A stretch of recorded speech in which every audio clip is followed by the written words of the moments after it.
est-ce que Jésus est Dieu? Jésus là, que tu adores et que j'adore là, est-ce qu'il est vraiment Dieu, comme on nous l'a toujours enseigné à l'église? Est-ce qu'il est Dieu? Voilà un sujet qui amène beaucoup de polémiques sur les réseaux sociaux, surtout entre chrétiens et musulmans. Ce sujet est tellement débattu au point où il y a beaucoup de chrétiens qui se posent des questions et qui doutent. Ils doutent de la divinité de Jésus. Et ce qui fait qu'il y a plusieurs aujourd'hui qui abandonnent la foi et qui embrassent la foi islamique. Pourquoi? Parce qu'on les a convaincus en leur démontrant par A plus B que Jésus n'est pas Dieu. Mais sauf qu'il y a quelques nuances que les gens ne comprennent pas. Il y a quelques nuances. La nuance est que nous parlons de deux personnes en un. Mais quand vous soustrayez l'autre, sans l'autre, ça donne deux divinités. C'est-à-dire, il y a la divinité humaine, il y a la divinité céleste. C'est-à-dire la divinité terrestre et la divinité céleste. Donc, les musulmans disent que Jésus-Christ n'est pas Dieu. Mais il y a une nuance, comme je viens de le dire, nous allons voir cela. Dans la première partie de cette vidéo, nous allons voir d'abord Jésus n'est pas Dieu. C'est ma réponse que je vous apporte à base des Saintes Écritures. Moi, je vous le dis que Jésus n'est pas Dieu. Mais pourtant, je suis chrétien, j'adore Dieu à travers Jésus. Je prie Dieu au nom de Jésus-Christ et tout cela. Je prêche le Seigneur Jésus. Et je crois que s'il me fait encore grâce, je vais toujours prêcher le Seigneur Jésus-Christ jusqu'à la fin de mes jours. Mais je vous apporte ces éléments de réponse pour vous donner des armes, pour vous armer, afin de pouvoir défendre votre foi face aux musulmans. Ce message, je devrais la partager depuis des mois et j'ai été vraiment occupé et jusqu'à ce que je tombe sur la vidéo de Faisal qui a fait un capture d'écran pour dire que cette sœur doute de la divinité de Jésus-Christ. Et quand j'ai regardé la vidéo, je suis allé chercher le nom de la sœur sur TikTok et j'ai écouté la vidéo complète. Et je peux affirmer que la sœur Sephora, tu as totalement raison de douter, de te poser des questions. Parce que quand il y a le doute qui vient, il faut chercher à comprendre. Tu es dans ton droit, tu es dans la légalité de poser la question et de douter. Parce que le doute, à un moment donné, ça arrive à nous tous, dans un domaine donné. D'accord? Donc, Sephora, tu as parfaitement raison de poser la question. Parce que c'est en posant des questions qu'on a des réponses. Qui ne pose pas de questions n'a pas de réponse. Donc, tu as posé ta question. Je crois que beaucoup t'ont déjà expliqué, certainement. Mais personnellement, moi, ma façon dont je vais t'expliquer les choses, je vais te donner un éclaircissement, non pas seulement à toi, mais à tous ceux qui suivent ces vidéos, un éclaircissement une fois pour toutes, pour que chacun puisse faire la part des choses. Parce qu'il est important de comprendre avant de pouvoir se défendre. Quand tu ne comprends pas, tu ne peux pas te défendre parce que tu n'as pas l'arme qu'il faut pour te défendre. L'ennemi va te battre KO. Alors ça, c'est faux. Tous ceux-là qui sont en train de te critiquer sur les réseaux sociaux, Facebook, TikTok, YouTube, etc., ignorent tous. Ce sont tous des immatures. Parce qu'il n'y a que l'immature, au lieu d'apporter de réponse à la question qui peut insulter. Donc, ignore tous, ta question est légitime. Parce que pourquoi je dis ça, que ta question est légitime, c'est que même dans la Bible, Jean le Baptiste qui a annoncé l'arrivée de Jésus, qui a dit lui qui vous baptisera par le feu et le Saint-Esprit, lui-même, arrivé à un moment donné, il a douté de Jésus-Christ. Il a envoyé ses disciples pour aller demander à Jésus, est-ce que tu es celui dont qui devrait venir ou devrons-nous en attendre un autre? Voyez-vous, donc, tu as raison de douter.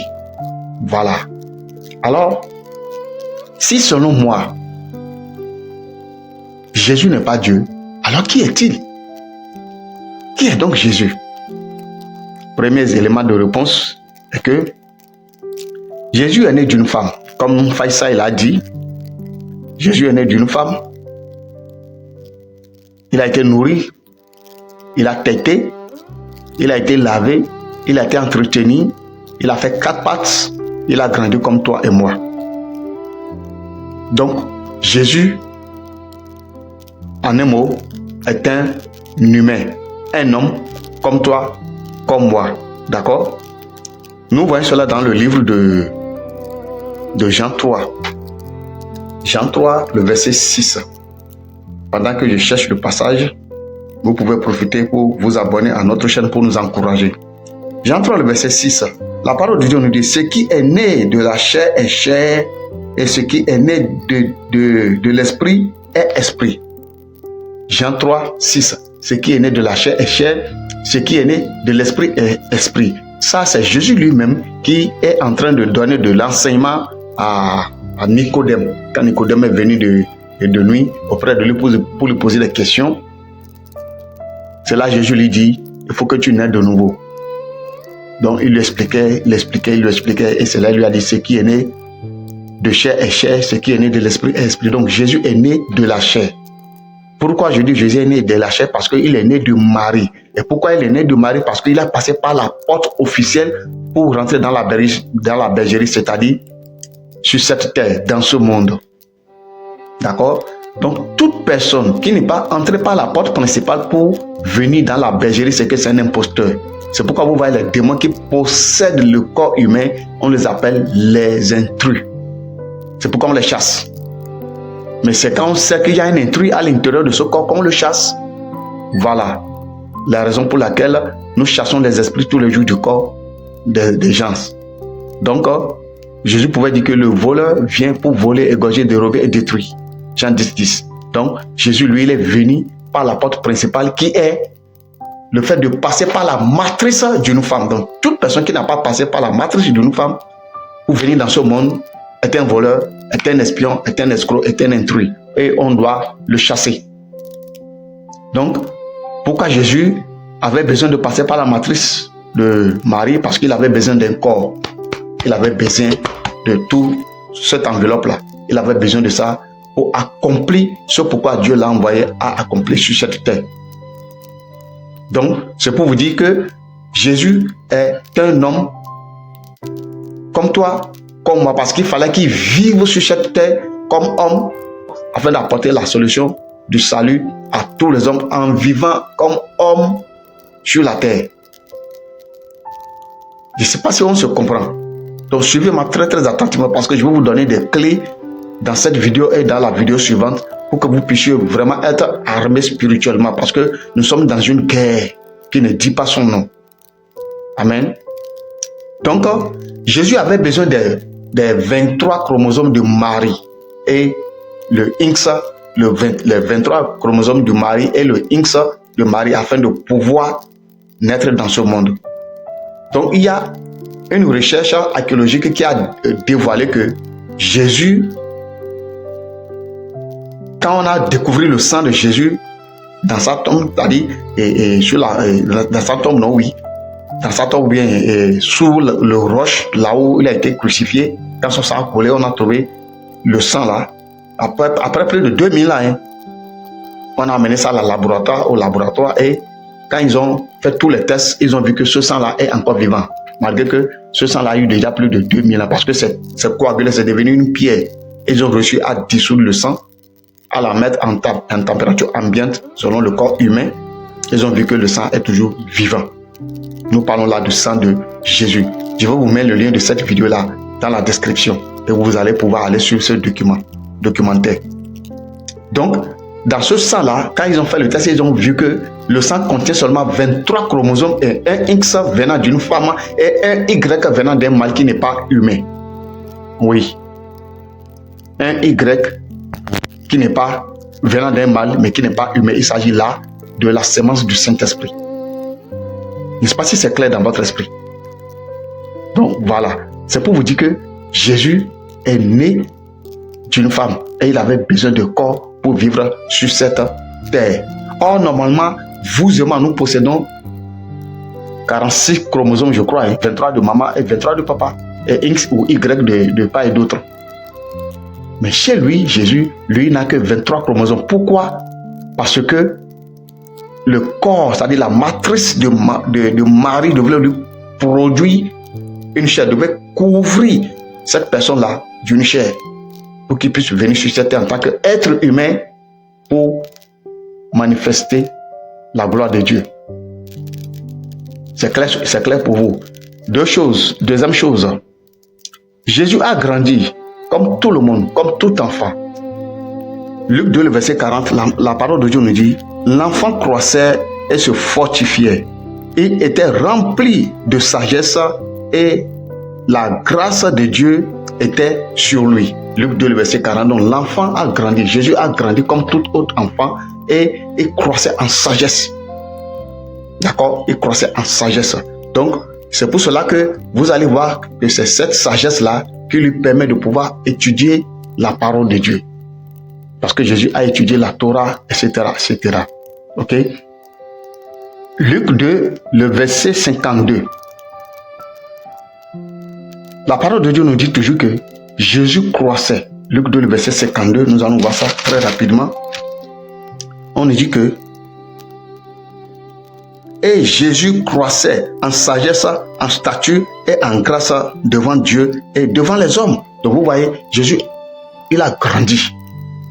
Il croît dans tous les domaines, surtout en sagesse et numériquement parlant. Troisième chose, Jésus a étudié, comme je viens de le dire, et à l'entame, Jésus a étudié les rouleaux, c'est-à-dire entre parenthèses la Torah. En ce temps, c'était comment on appelle l'Ancien Testament, d'accord, qui existait, les prophéties et les lois de Moïse, les 5 livres de Moïse et les livres de prophétie, les prophéties, les proverbes et tout. Jésus a étudié tout cela, d'accord, il a étudié tout cela. Donc, il a étudié en tant qu'être humain, en tant qu'un homme, parce que si tu n'as pas étudié, tu ne peux pas comprendre, tu ne peux pas avoir la connaissance. Donc, il faut étudier. D'accord? Pour vous qui disent, je parle surtout aux chrétiens qui se disent chrétiens, mais qui rejettent l'étude. Vous devrez étudier. D'accord? Alors, quatrième chose, Jésus a été apprenti chez son père adoptif appelé Joseph. Il a été apprenti menuisier chez son père Joseph, le père adoptif. Il a appris le métier, il a grandi dans le métier, certainement il a eu son diplôme et il a exercé en tant que charpentier jusqu'à l'âge de 30 ans. Donc Jésus a été apprenti. Il n'y a qu'un être humain, un homme qui peut apprendre. D'accord? Donc Jésus a été apprenti et il a travaillé jusqu'à 30 ans. Cinquième chose, à 30 ans, Jésus s'est fait baptiser d'eau et d'esprit, comme toi et moi.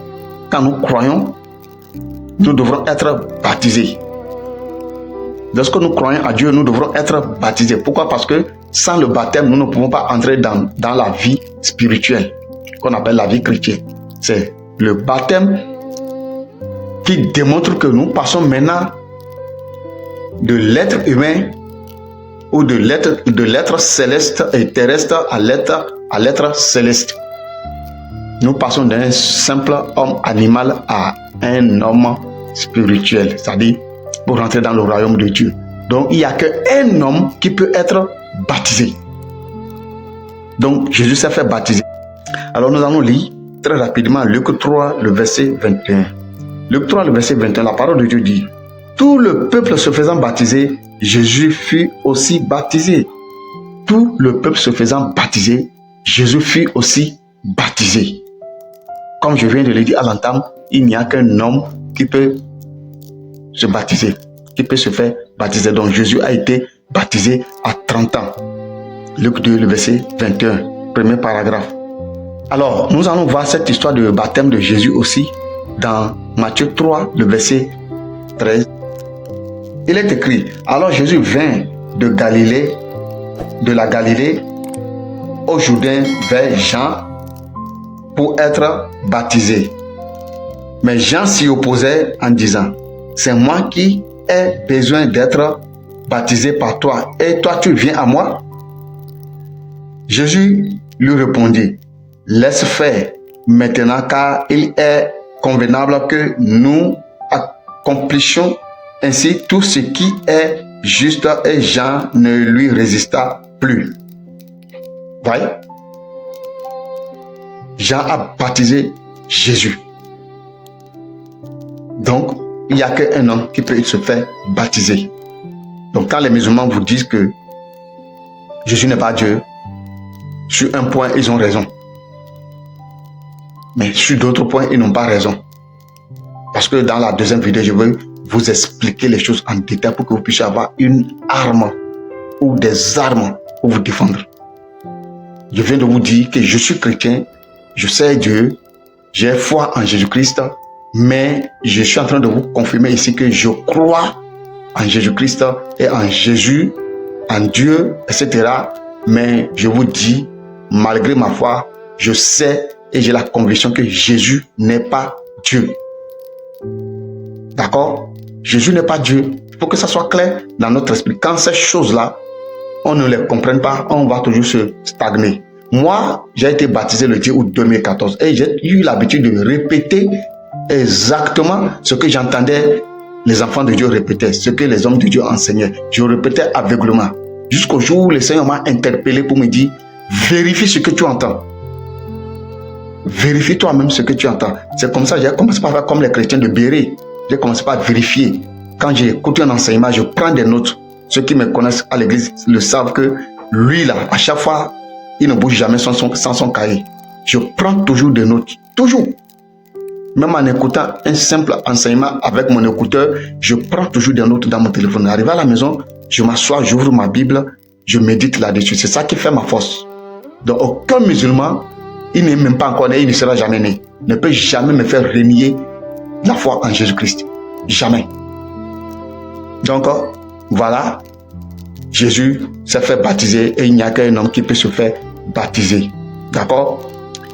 Sixième chose, Jésus a été tenté par le diable. Jésus a été tenté par le diable. Nous pouvons lire ça dans Matthieu 4, 1 à 11. C'est là que le diable est venu quand Jésus a été baptisé. La Bible nous dit que l'Esprit de Dieu a conduit Jésus dans le désert pour être tenté. Pour voir, est-ce que toutes ces années d'études de la Torah et des prophéties là, est-ce qu'il a pu comprendre le message important afin de pouvoir résister au diable? C'est l'Esprit de Dieu lui-même qui a conduit Jésus dans le désert pour être tenté. Donc quand Jésus se faisait tenter là, ce n'est pas le Saint-Esprit en lui qui lui faisait répondre. C'est sa connaissance là. La connaissance qu'il a, les études qu'il a eu à faire depuis toutes ces années-là. C'est cette connaissance-là qui nous donne la conviction, la compréhension de la parole de Dieu pour répondre maintenant au diable pour dire il est aussi écrit. Donc, de grâce, ce n'est pas le Saint-Esprit qui l'a inspiré, c'est sa connaissance, la connaissance de la parole de Dieu qu'il a scellée dans son cœur. C'est ça qui lui a permis de se défendre contre l'ennemi. Maintenant, si vous n'avez pas les âmes nécessaires qu'il faut, si vous ne les scellez pas dans votre cœur, vous allez échouer devant les musulmans. C'est la raison pour laquelle nous entendons aujourd'hui que tel pasteur a été converti, un pasteur a été converti en islam, on écoute des bêtises comme ça. Ces gens-là, ils n'ont rien compris de la parole de Dieu. Ils n'ont rien compris. Bref, Jésus a étudié et parce qu'il a étudié, il a compris qui lui-même, que dit les Écritures de lui. Il est le Messie, n'est-ce pas? Mais qu'est-ce que les Écritures là disent de lui en tant que Jésus? Donc, et il a connu tout ça. Il a étudié tout ça pendant des années. C'est ça qui lui a permis de résister maintenant au diable en face. Donc, ce n'est pas le Christ qui a résisté au diable, mais c'est Jésus, homme naturel comme toi, comme moi, qui a résisté au diable dans le désert. Parce que c'est l'Esprit lui-même qui lui a conduit pour être tenté. Et il a reçu l'épreuve. C'est pourquoi vous allez voir que Jésus n'a jamais tombé dans le péché du début de son ministère jusqu'à la fin de son ministère. Septième chose, Jésus était le serviteur de Dieu. C'est là maintenant que je vais vous donner les deux noms, les deux attributions qu'on donne à la personne de Jésus. Un, il est le serviteur de Dieu. Et deux, il est l'agneau de Dieu. C'est clair pour vous? Jésus est le serviteur de Dieu. Nous allons voir cela d'abord dans l'Ancien Testament, Ésaïe 53, le verset 11. Pendant que je cherche le passage, profitez pour vous abonner, activez la cloche de notification pour ne rien rater de la vidéo qui va venir après. Voilà, Ésaïe 53, le verset 11. À cause du travail de son âme, il rassasiera ses regards. Par la connaissance, mon serviteur juste justifiera beaucoup d'hommes et il se chargera de leurs iniquités. Mon serviteur juste justifiera beaucoup d'hommes pour moi et se chargera de leur iniquité. Là, nous voyons clairement que là, nous parlons de Jésus l'agneau qui doit porter le péché de l'humanité. D'accord? C'est pourquoi vous allez voir que à la croix, il a dit, mon Dieu, pourquoi m'as-tu abandonné? Alors, il a appelé ici Jésus, ça c'est Dieu qui parle, hein, Dieu le Père. C'est lui qui parle. Il dit, mon serviteur justifiera beaucoup d'hommes pour moi, à cause du travail de son âme. Acte 3, le verset 13. Acte 3, le verset 13, nous allons voir l'appellation que les disciples qui ont reçu le baptême, qui ont reçu franchement le baptême du Saint-Esprit, comment ils ont appelé Jésus-Christ. Et comment ils ont appelé Jésus. Acte 3, le verset 13. Ça, c'est le jour de Pentecôte. Hein. Paul et c'est Pierre plutôt, c'est l'apôtre Pierre qui parlait ici. Il a dit, verset 13, le Dieu d'Abraham, d'Isaac et de Jacob, le Dieu de nos pères, a glorifié son serviteur Jésus, que vous avez livré et régné devant Pilate, qui était d'avis qu'on le relâcha. Vous voyez ici, il vient de répéter le même mot que Ésaïe. Mon serviteur. Et ici, il a dit son serviteur. Inspiré par le Saint-Esprit, l'apôtre Pierre dit Jésus, qui est le serviteur de Dieu, que vous avez livré et régné. Donc là, nous voyons clairement que ici, l'appellation de Jésus, c'est le serviteur de Dieu. Point barre. Il n'y a même pas de débat dessus. Il n'y a même pas de débat. Jésus est le serviteur de Dieu. Alors, Acte 4, le verset 26 à 30. Nous allons voir Acte 4, le verset 26 à 30. Que nous dit la parole de Dieu? Les rois de la terre se sont soulevés. Et les princes se sont ligués contre le Seigneur et contre son oint. Contre le Seigneur et contre son oint. Quand il dit le Seigneur ici, il parle de Dieu qui est le Seigneur de l'univers. Et son oint qui est Christ Jésus. Mais ici, nous sommes en train de parler d'abord de Jésus. Nous allons voir le reste dans la vidéo suivante. Maintenant, le verset 27, il dit, en effet, contre ton saint serviteur. Ça, c'est Pierre qui s'adresse à Dieu. Ou je dirais les disciples qui étaient enfermés dans la chambre haute, qui adressent cette prière à Dieu quand ils ont été persécutés plusieurs fois. Ils ont prié Dieu pour que Dieu puisse renforcer leur foi, pour qu'ils puissent produire encore des miracles et des prodiges. Et c'est pendant ce temps qu'ils sont en train de parler en ce terme. En effet, contre ton saint serviteur, Jésus. Il n'y a pas Christ, hein? Jésus. Que tu as oint. Hérode et Ponce Pilate se sont ligués dans cette ville avec les nations, avec le peuple d'Israël. 28. Pour faire tout ce que ta main et ton conseil avaient arrêté d'avance. Et maintenant, Seigneur, vois leurs menaces et donne à tes serviteurs d'annoncer ta parole avec une pleine assurance. Verset 30. En étendant ta main pour qu'il se fasse des guérisons des miracles et des prodiges par le nom de ton saint serviteur Jésus. Encore une fois, serviteur Jésus, saint serviteur Jésus. Vous voyez, quand il parle de saint serviteur Jésus, ça veut dire que Jésus avait été choisi. Comme toi et moi, nous sommes sanctifiés par le sang de Jésus et nous sommes appelés aujourd'hui les saints. Ce n'est pas après notre mort que nous devenons les saints comme les saints, comme l'enseigne l'Église catholique. Non, la doctrine catholique n'a rien à voir avec ce qui est écrit dans la Bible. Absolument rien du tout. Donc quand on parle ici des saints, c'est toi, c'est moi. Toi qui es sanctifié déjà par le sang de Jésus. Point barre. Il n'y a même pas de débat. Ok? Alors, voilà l'appellation que les disciples donnaient à Jésus. Hébreux 8, le verset 1. Hébreux 8, le verset 1, la parole de Dieu nous dit: le point capital de ce qui vient d'être dit, c'est que nous avons un tel souverain sacrificateur qui s'est assis à la droite du trône de la majesté divine dans les cieux. Comme ministre du sanctuaire et du véritable tabernacle qui a été dressé par le Seigneur et non par un homme. Tout souverain sacrificateur est établi pour présenter des offrandes et des sacrifices, d'où il est nécessaire que celui-ci ait aussi quelque chose à présenter. Ici, qu'est-ce que je vais nous révéler ici en lisant ce passage? Je veux nous dire ici que Jésus-Christ est le sacrificateur. Un sacrificateur, c'est quelqu'un qui a été établi pour faire des offices de sacrifice. Donc, c'est pour cela que dans Hébreux, quand vous lisez toute l'histoire, on nous parle de souverain sacrificateur à l'image de Melchisédek.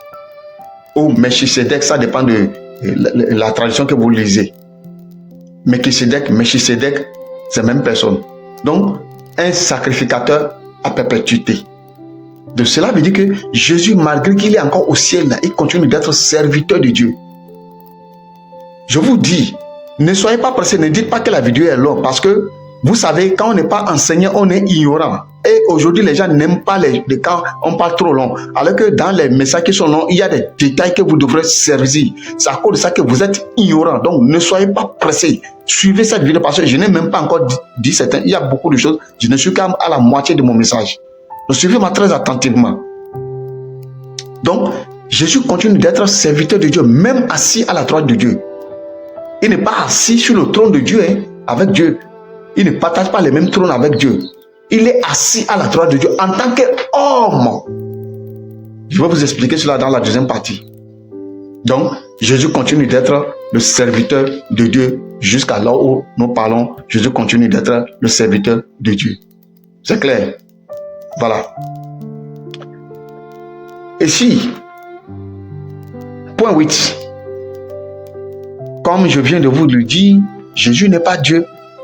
Il est serviteur de Dieu. Il est l'agneau de Dieu. Parce que, et je n'ai pas pris la référence parce que quelque part, Jean pouvait dire, voici l'agneau de Dieu qui ôte le péché du monde. D'accord? Voici l'agneau de Dieu qui ôte le péché du monde. Maintenant, nous allons lire dans Ésaïe 49, le verset 5 à 6.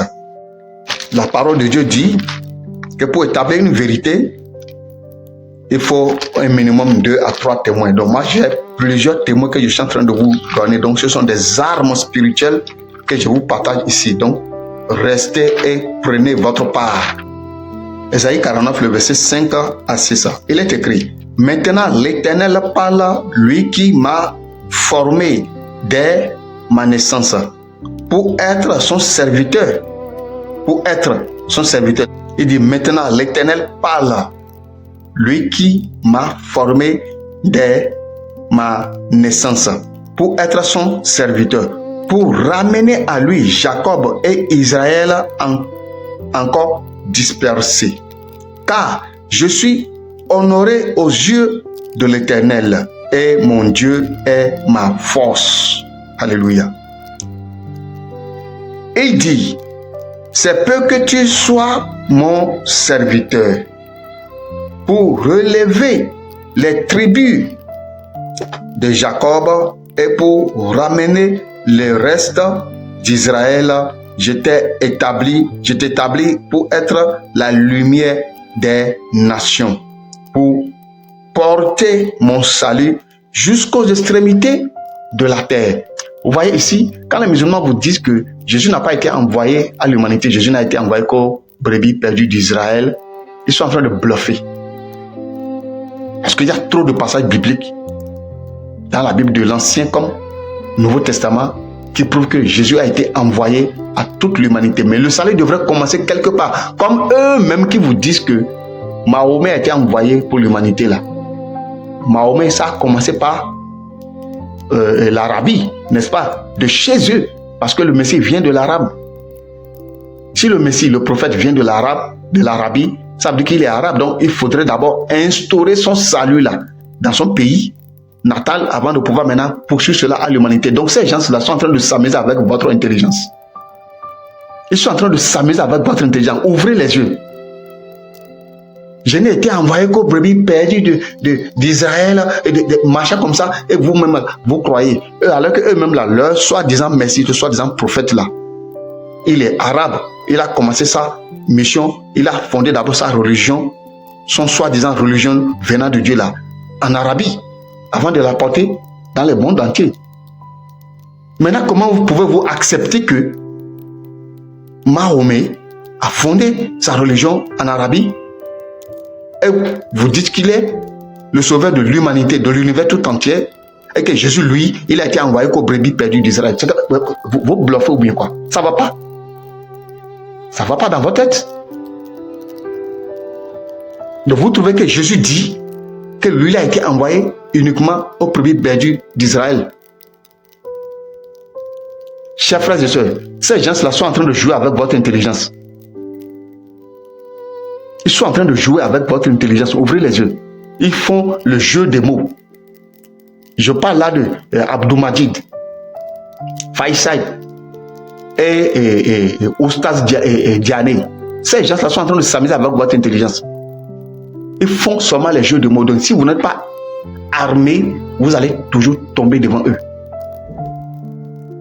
Si Jésus a été envoyé qu'aux brebis perdues d'Israël, alors pourquoi déjà depuis l'Ancien Testament où Dieu a établi Jésus comme étant sauveur de l'humanité, il a dit que tu porteras mon salut jusqu'aux extrémités de la terre. D'ailleurs, nous allons même lire le verset 41, le chapitre 41, le verset 1. Chapitre 41 du même passage, le verset 1. Et vous allez voir que dit la parole de Dieu à ce niveau-là. Chapitre 42, le verset 1 plutôt. Il dit, voici mon serviteur que je soutiendrai, mon élu en qui mon âme prend plaisir. J'ai mis mon esprit sur lui. Il annoncera la justice aux nations. Alors,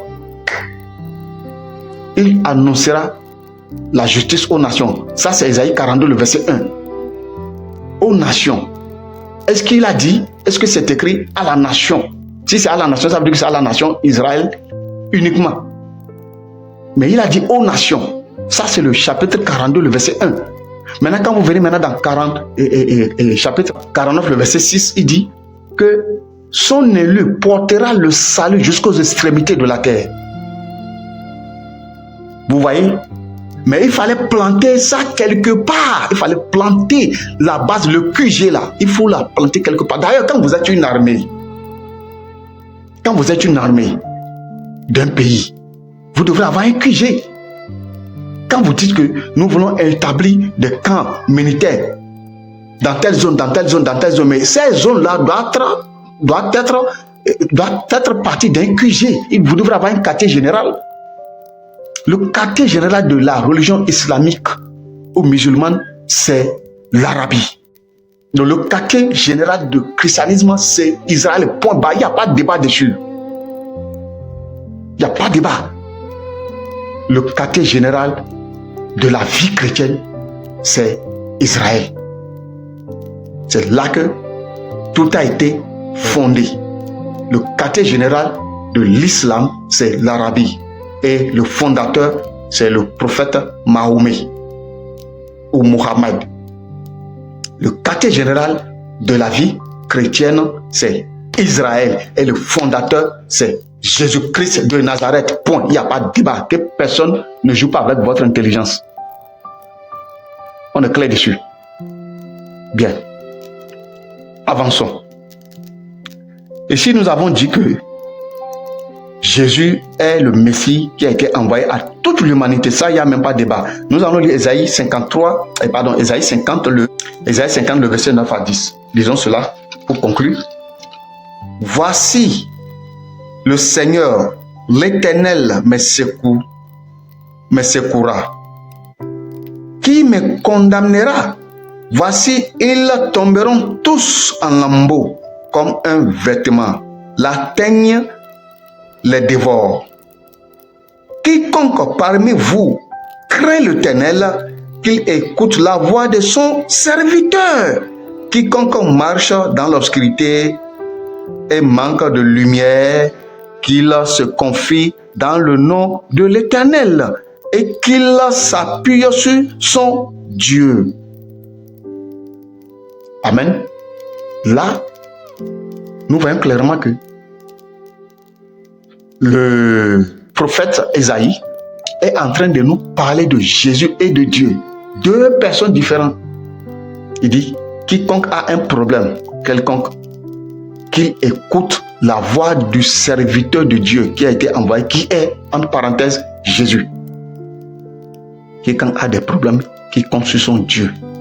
C'est pour cela que la parole de Dieu nous a été dit que c'est pour ça qu'au nom de Jésus-Christ, au nom de Jésus, c'est-à-dire le nom de Jésus a été souverainement élevé. Nous allons voir ce détail-là dans la deuxième partie. Le nom de Jésus a été souverainement élevé et par ce nom, tout genou fléchit.